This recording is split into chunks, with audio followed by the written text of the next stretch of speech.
প্রিয় দর্শক, আপনাদের সবাইকে স্বাগত জানাচ্ছি এনটিভির স্বাস্থ্য বিষয়ক নিয়মিত আয়োজন স্বাস্থ্য প্রতিদিন অনুষ্ঠানে। আপনাদের সাথে আছি আমি ডাক্তার সাদিয়া ফাতেমা কবির। দর্শক, আমরা যে বিষয়টি নিয়ে আলোচনা করব তা হলো শিশুদের ডায়রিয়া। এই বিষয়ে আলোচনা করার জন্য আমাদের স্টুডিওতে উপস্থিত আছেন একজন বিশেষজ্ঞ চিকিৎসক। চলুন পরিচিত হই আমাদের আজকের অতিথির সাথে। ডাক্তার সুভাষ চন্দ্র সাহা 1961 সালের জানুয়ারিতে ঝিনাইদহ জেলায় জন্মগ্রহণ করেন। তিনি 1984 সালে ঢাকা মেডিকেল কলেজ থেকে এমবিবিএস ডিগ্রি অর্জন করেন। এরপর তিনি চিকিৎসা বিজ্ঞানে উচ্চতর ডিসিএইচ ডিগ্রি লাভ করেন। বর্তমানে তিনি শহীদ তাজউদ্দিন আহমেদ মেডিকেল কলেজের শিশু বিভাগের বিভাগীয় প্রধান হিসেবে কর্মরত আছেন। স্যার, আপনাকে আমন্ত্রণ জানাচ্ছি আমাদের অনুষ্ঠানে। ধন্যবাদ। স্যার, আমাদের আজকের আলোচনার বিষয় হচ্ছে শিশুদের ডায়রিয়া। তো স্যার, শুরুতে আমি একটু জানতে চাইবো যে এই যে শিশুদের ডায়রিয়া যে খুব বেশি প্রাদুর্ভাব, এটা কেন হয়? শিশুদের ডায়রিয়ার প্রাদুর্ভাব আমাদের দেশে তো সারা বছরব্যাপী ডায়রিয়ার একটা প্রাদুর্ভাব আছে এবং কিছু কিছু সিজন আছে, সিজনাল ব্যাপারগুলো আসে।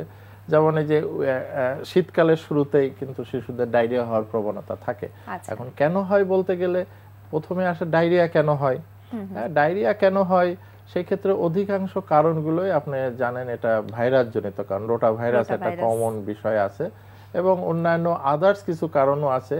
এবং সম্ভবত এই শীতের সিজনগুলোতে এই যে ভাইরাস দ্বারা এই ডায়রিয়া সংক্রামিত হয় সে এই পরিবেশে বেশি বেঁচে থাকতে পারে, যে কারণে এই সাথে এই রিলেশনে এই সিজনে এই ধরনের ডায়রিয়া হওয়ার সম্ভাবনা বেশি থাকে। আচ্ছা স্যার, এই ক্ষেত্রে আপনারা ঠিক কত বছর পর্যন্ত শিশুদেরকে পাচ্ছেন ডায়রিয়া আক্রান্ত শিশুদের ক্ষেত্রে? ডায়রিয়া তো সব এজ গ্রুপেই হতে পারে, শিশুদের বেশি হয় এবং শিশুদের মর্টালিটি মরবিডিটি মৃত্যু হারও ডায়রিয়া জনিত কারণে বেশি হয়। এবং আপনি জানেন যে আমাদের দেশে যে শিশু মৃত্যুর হার আছে, এই শিশু মৃত্যুর অন্যতম কারণও একটা ডায়রিয়া। আমরা যদি 4-5টা রোগের নাম করি যে রোগের ভিতরে শিশু মৃত্যুর হার বেশি, তারপরে নিউমোনিয়া একটা, ডায়রিয়া একটা, ম্যালনিউট্রিশন একটা, ম্যালেরিয়া একটা এবং বাচ্চাদের জন্মগত কিছু সমস্যার কাজ যেটাকে আমরা নিওনেটাল ডেথ বলি, এইগুলোই মোটামুটি বিষয় আছে। এবং এই সময় এই ডায়রিয়া হওয়ার প্রবণতা বাচ্চাদের বেশি থাকে। স্যার, ডায়রিয়ার শুরুতে একটা শিশুকে কিভাবে বুঝতে পারবে? অবশ্যই পাতলা পায়খানা তো আছেই, তার সাথে যে ডায়রিয়াটা খারাপ দিকে যাচ্ছে, এই ব্যাপারগুলো মায়েরা কিভাবে বুঝবে? এটা মায়েরা বুঝবে প্রথমে যদি আমি বলি আসলে ডায়রিয়া কাকে বলে। ডায়রিয়ার একটা ছোট্ট সংজ্ঞা আছে WHO কর্তৃক নির্ধারিত, যে একটা বাচ্চা যদি ঘন ঘন পাতলা ওয়াটারি স্টুল যাকে বলে, ঘন ঘন পাতলা পানির মতো পায়খানা করে এবং ওখানে ফ্রিকোয়েন্সিটা থেকে কনসিস্টেন্সিটা অর্থাৎ কতবার করলো এটার থেকে ওর কনসিস্টেন্সিটা, এটা কি পাতলা, সেমি সলিড অথবা সলিড, এটা বেশি ইম্পর্টেন্ট। যেমন একটা সংজ্ঞা হচ্ছে একটা বাচ্চা যদি 24 ঘন্টায় 3 বা তার বেশি বার পাতলা পানির মতো পায়খানা করে, এটাকে এই ডায়রিয়া বলা হয়। এবং এখানে এই যে পাতলা পানির মতো ওয়াটারি, এটা বেশি ইম্পর্টেন্ট। এইটা ইম্পর্টেন্সটা এইভাবে দেওয়া হয়েছে এই কারণে, এটা বোঝার দরকার এই কারণে, বিশেষ করে মায়েদের বোঝার দরকার যে সমস্ত বাচ্চা খুব ছোট, তারা এক্সক্লুসিভ শুধুমাত্র বুকের দুধ খায়, তাদের কিন্তু একটু একটু করে সবসময় পায়খানা হতে থাকে। সেইটাকে এই ডায়রিয়ার সাথে কনফিউজ করা যাবে না। সুতরাং যে পাতলা যার বাউল হ্যাবিট বা পায়খানার আগের যে স্টাইল ছিল সেখান থেকে হঠাৎ চেঞ্জ হলো, একদম পাতলা পানির মতো হয়ে গেল এবং 24 ঘন্টায় 3 বার তথোবিত হয়ে গেল, তখন এটাকে আমরা ডায়রিয়া বলে ফেলি। ঠিক আছে। এখন এর পরের যে কথাগুলো হলো তখন আমাদের করণীয় কি, যে আমি নিজেই বলি যে তখন করণীয় কি। এই ক্ষেত্রে ডায়রিয়ারও আবার কতগুলো। ডায়রিয়া খুব সাধারণ ভাষায় বলি আমাদের সবাইকে বোঝার জন্য, যেহেতু শরীর থেকে পানি বের হয়ে যাচ্ছে, পানির সাথে কিছু ইলেকট্রোলাইটস বলে যাচ্ছে, কিছু কিছু খনিজ উপাদান বের হয়ে যাচ্ছে, সেই জন্য তার শরীরে পানি শূন্যতা হতে পারে। আমাদের মূল কাজ হচ্ছে পানি শূন্যতা যাতে না হয়, অথবা হলে তার রিপ্লেসমেন্ট করতে হবে, দিতে হবে। এই কারণে এখন নরমালি যদি আমি একজন বাচ্চা 3 বের 4 বের 5 বের পায়খানা করলো, সাথে সাথে তার শরীরে পানি শূন্যতা হয়ে যাবে এমন তো কথা নাই।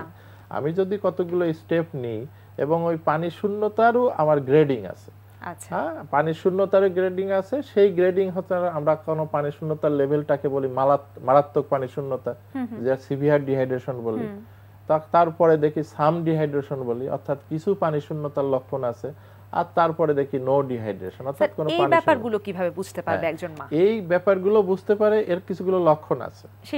সেই লক্ষণগুলো ধরেন আমি প্রথম মায়েদের বোঝার জন্য বলি, আমাদের চোখটা তো একটা ভাব থাকে, এখন শরীরে পানি শূন্যতার লক্ষণ হলে চোখটা বসে যাবে, যেটাকে বলে আমরা সাংকে নাই।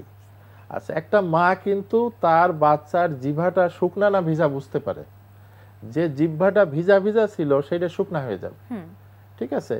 এবং এই জিনিসগুলো তো সাধারণভাবে বাচ্চার আচরণে কিছু পরিবর্তন হবে।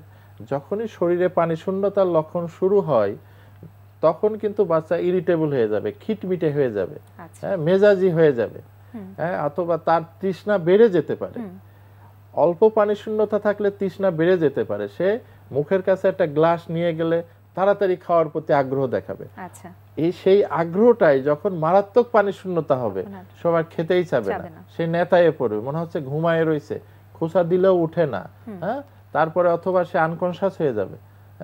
এই যে কতগুলো লক্ষণগুলো, তার আরো কতগুলো আছে যেগুলো আছে যে সে আগে যে পরিমাণ দিনে যতবার প্রস্রাব করতো প্রস্রাবের পরিমাণটা কমে যাবে, তার শরীরের চামড়াগুলো ঢিলা হয়ে যাবে। এগুলো তো ডাক্তাররা এসে দেখবে, মারাও বুঝতে পারে। কিন্তু এই যে কতগুলো লক্ষণ যখন তার সামনে পরিলক্ষিত হবে এবং ডায়রিয়ার পরপর সাথে সাথে এই লক্ষণগুলো আসলে দ্রুত তাকে স্বাস্থ্য কেন্দ্রে নিতে হবে বা চিকিৎসকের পরামর্শ নিতে হবে। আচ্ছা, সেই ক্ষেত্রে বাড়িতে কিছু করার আছে কিনা? অবশ্যই, কেন বাড়িতেই ম্যাক্সিমাম কাজটা করণীয়। তার কারণ আমি যদি টোটাল দেখি, একটা 100 জন বাচ্চার ডায়রিয়া হলে নরমালি 85 থেকে 90 জনই থাকে নো ডিহাইড্রেশন, অর্থাৎ যে এই অসুখটার মারাত্মক বা তীব্রতা 5% কেসে হয়, শতকরা 5টা যার অতিরিক্ত পায়খানা হওয়ার কারণে সিভিয়ার ডিহাইড্রেশন হতে পারে, আর 5 জন সাম ডিহাইড্রেশন হতে পারে। 85 থেকে 90 জনই নো ডিহাইড্রেশন হবে, অর্থাৎ তার যে ডায়রিয়া ইটসেলফ একটা সেলফ লিমিটিং ডিজিজ, অর্থাৎ নিজে হয়ে নিজে থেকে সেরে যায়। এই যে ভালো হয়ে সেরে যায়, এখানে 2 দিনও লাগতে পারে, 5 দিনও লাগতে পারে। এই সময়টাই যাতে তার শরীরে পানি শূন্যতা না হয়, এই জন্যই গুরুত্বটা দিতে হবে। তা সেই ক্ষেত্রে কি করতে হবে, আমি ধরেই নিচ্ছি যে আমার 100 ভাগ রোগীর ভিতরে 85 থেকে 95 ভাগ সিভিয়ার ডিহাইড্রেশন বা সাম ডিহাইড্রেশন হবে না, সুতরাং আমার এর ডিহাইড্রেশনটা নাই। এখানে আমার পলিসি হচ্ছে যাতে ডিহাইড্রেশন না হতে পারে। সেখানে করণীয় কি? সিম্পল করণীয়, এখানে আমি 3টে বা 4টে জিনিস, 3টা জিনিস যদি আমি বলি, একটা হচ্ছে থেকে অতিরিক্ত পানি খেতে হবে, ফ্লুইড যেটা বলে, এটা নরমাল ফ্লুইড, বাড়িতে যা খায়, আর একটা তার খাবারটা দিতে হবে। আমি যদি ছোট বাচ্চার কথা বলি, বিশেষ করে 1 বছর 2 বছরের নিচে, তাদের ইউজুয়াল খাবারই কিন্তু শুধু দুধ, মায়ের দুধ খাওয়াইতে হবে, ওইটা কন্টিনিউ করতে হবে, কোনোভাবেই বন্ধ করা যাবে না। এবং এটা আপনাদের এই স্বাস্থ্য প্রতিদিনের মাধ্যমে এটা প্রচারিত হতে হবে যে আমাদের সমাজে একটা ধারণা আছে ডায়রিয়া পেটের অসুখ, পেট খারাপ হলে কোনো খাবার দেওয়া যাবে না, কিন্তু ডায়রিয়া হলে খাবার তো দিতেই হবে, পারলে একটু বেশি দিতে হবে, ইচ্ছা করে বন্ধ করা যাবে না। সুতরাং ব্রেস্ট ফিড করতেছিল, ওটা কন্টিনিউ করবে। বাচ্চা যদি একটু বড় বাচ্চা হয়, 6 মাস থেকে 1 বছর বা তার বড়, সে আনুষঙ্গিক যে খাবারগুলো খাচ্ছিল সেই খাবারগুলো দিতে হবে। তারপরে আমরা বলি যে একটু বেশি ফ্লুইড খাওয়ানো, এটা নরমাল ফ্লুইড হতে পারে, পানি হইতে পারে, ডাবের পানি হইতে পারে, হ্যাঁ, তারপরে চিরা পানি হতে পারে, ঠিক আছে। আর মাকে কাউন্সিলিং করা যে এইটা বাড়িতে তো চললো, যে ফ্লুইড দিলাম, ফুড দিলাম, আর ফ্লুইডের মধ্যে ডেফিনেটলি ওআরএস আছে, ওর স্যালাইন আছে যেটাকে আমরা বলি, ওর স্যালাইন খাবে। এবং মাকে কাউন্সিলিং করতে হবে হোয়েন টু রিটার্ন, মানে কখন ডাক্তারের কাছে যেতে হবে। সেই ক্ষেত্রে ওই যে আমি বলি যে তার চোখটা যদি খুব বসে যায়, জিভেটা যদি একদম শুকিয়ে গেছে, তারপরে বাচ্চা খিটমিটে হয়ে যাচ্ছে, খেতে চাচ্ছে না, এটা হতে হতে একেবারে খাওয়ার মতো অ্যাবিলিটি নেই, শরীর নেতায়ে পড়লো, এই সমস্ত কেন্দ্রে তাকে স্বাস্থ্য কেন্দ্রে বা ডাক্তারের কাছে নিয়ে যেতে হবে, এবং যত দ্রুত সম্ভব। কারণ এটা এমন একটা বিষয় যে বাচ্চা দেখে মনে হচ্ছে অ্যাবাউট টু ডাই, অর্থাৎ মারা যাবে, সেই বাচ্চার সিভিয়ার ডিহাইড্রেশন যদি আমি WHO প্রোটোকল অনুসারে কারেকশন করে দিই, যে বাচ্চা মৃত অবস্থায় মনে হচ্ছে প্রায় মৃত অবস্থায় আসছিল, সে কিন্তু হেঁটে বাড়ি যাবে। মানে এই ট্রিটমেন্টটা one type of magic treatment. এটা আপনাদের যাদের দেখার এক্সপিরিয়েন্স আছে তারা বুঝবেন, আপনি যেহেতু একজন চিকিৎসক অবশ্যই দেখছেন যে সিভিয়ার ডিহাইড্রেশনের বাচ্চা দেখলে মনে হয় অ্যাবাউট টু ডাই, একদম নেতায় পড়ছে, তাকে যদি আমি 3 ঘন্টা 6 ঘন্টার মধ্যে রিপ্লেসমেন্ট দিয়ে ওর অ্যাপ্রোপ্রিয়েট যে স্যালাইন, আমরাকে সহজভাবে বলি কলেরা স্যালাইন নাম আছে, ওটা দিয়ে দিতে পারি, তাহলে ওই বাচ্চা কিন্তু আবার হেঁটে বাড়ি যাবে। স্যার একটু ছোট করে জানতে চাইবো রোটাভাইরাস ভ্যাকসিন সম্পর্কে। হ্যাঁ, রোটাভাইরাস ভ্যাকসিন তো অবশ্যই আছে, এর ইফেক্টিভনেসও আছে, কিন্তু ওটা যারা বেশ কস্টলি এবং ওটা সামর্থ্যবান যারা তারা দিয়ে নিতে পারে।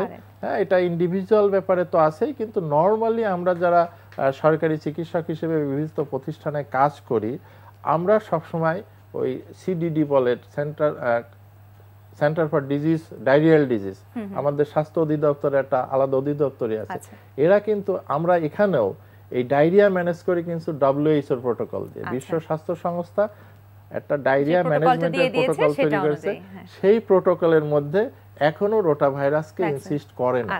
ঠিক আছে, কিন্তু কেউ ইন্ডিভিজুয়াল পর্যায়ে যদি এটা নিয়ে নিতে পারে, সেরকম সামর্থ্য থাকলে নিয়ে নিতে পারে। স্যার আপনাকে অনেক ধন্যবাদ আমাদেরকে গুরুত্বপূর্ণ তথ্য জানানোর জন্য। আপনাকেও ধন্যবাদ, আপনারা যারা এই অনুষ্ঠান দেখছেন তাদের সবাইকে ধন্যবাদ। প্রিয় দর্শক, জেনে নিলাম শিশুদের ডায়রিয়া সম্পর্কিত বেশ কিছু গুরুত্বপূর্ণ তথ্য। আশা করি তথ্যগুলো আপনাদের উপকারে আসবে। এবারে থাকছে আপনাদের জন্য আমাদের নিয়মিত আয়োজন সুস্থ দেহ সুস্থ মন। আজকে আমরা যেটা দেখাবো লেগসের লাস্ট এক্সারসাইজের মাধ্যমে আমরা যেটা করব, লেগসের ম্যাসিভনেসটা তৈরি করব, আর ডেফিনেশন তো আসবে। এর সাথে যে জিনিসটা করবো, লেগসের এক্সারসাইজ করতে যেটা হয়, অনেক সময় জয়েন্টসে গিয়ে ব্যথাগুলো হয় লং টার্মে গিয়ে, সে লোয়ার ব্যাকে হোক নিতে হোক, এই ব্যথাগুলো যাতে না হয় এই জন্য থেরাপিউটিক কিছু বেনিফিট থাকবে। ওই এক্সারসাইজটা আমরা একসাথে কীভাবে কম্বাইন করব, এটা আমরা করবো এখন দেখাচ্ছি। Ready wise? ওকে, প্রথমে আমরা যেটা করবো এটাকে আমরা বলি স্টেপ আপ। বেসিক্যালি এটা হচ্ছে নিয়ার এক্সারসাইজ, কিন্তু এর সাথে যে জিনিসটা হচ্ছে এটা হচ্ছে পার্শিয়াল লাঞ্জের যে মুভমেন্টটা সেটা আপনি পাচ্ছেন, এবং এর সাথে আপনি কোয়াডসের মাসেলে কিন্তু কাজ হচ্ছে। যখন আপনি স্টেপ করছেন, এক পা দিয়ে কোনো বডিটা আপনি করছেন, উঠাচ্ছেন, আবার জিনিসটা নামাচ্ছেন, মানে ইটস বোথ ওয়ে রাউন্ড। মানে কি হচ্ছে, স্ট্রেচিং অ্যান্ড কন্ট্রাকশন সেম টাইমে হচ্ছে। ওকে, যখন এটা করবে প্রতি লেগস দিয়ে সে 10 বার করবে, আর একবার 10 বার যখন হয়ে যাবে তখন এখানেই সে স্টপ করে যাবে। ইয়েস, প্ল্যাটফর্মে স্টপ করবে, এটাকে আমরা বলি stiff leg dead lift on the platform. Ready? Yes, মানে খেয়াল করবে যাতে প্ল্যাটফর্মটাকে সে ক্রস করে যায়, তাতে হবে কি রেঞ্জ অফ মোশনটা বেড়ে গেল, লোয়ার ব্যাকে, হিপসে, গ্লুটসে, প্রত্যেকটা জায়গায় তার স্ট্রেচিংটা অন্য এক্সারসাইজের মাধ্যমে বেশি হবে। যেহেতু it's a combination exercise, shortcut exercise, আমরা ট্রাই করবো খুব অল্প টাইমের ভিতর পুরো লেগসটাকে কীভাবে ডিফাইন করা যায় এবং স্ট্রেচিং অ্যান্ড কন্ট্রাকশন একসাথে কীভাবে করা যায়, মানে কম্বাইন করা যায়, সেই জিনিসটি আমরা চেষ্টা করেছি। রেডি? ওকে, স্টপ। ওকে, এই এক্সারসাইজটা আমরা করবো 3 সেটস, রিপিটেশন হবে অলওয়েজ 20 আপ।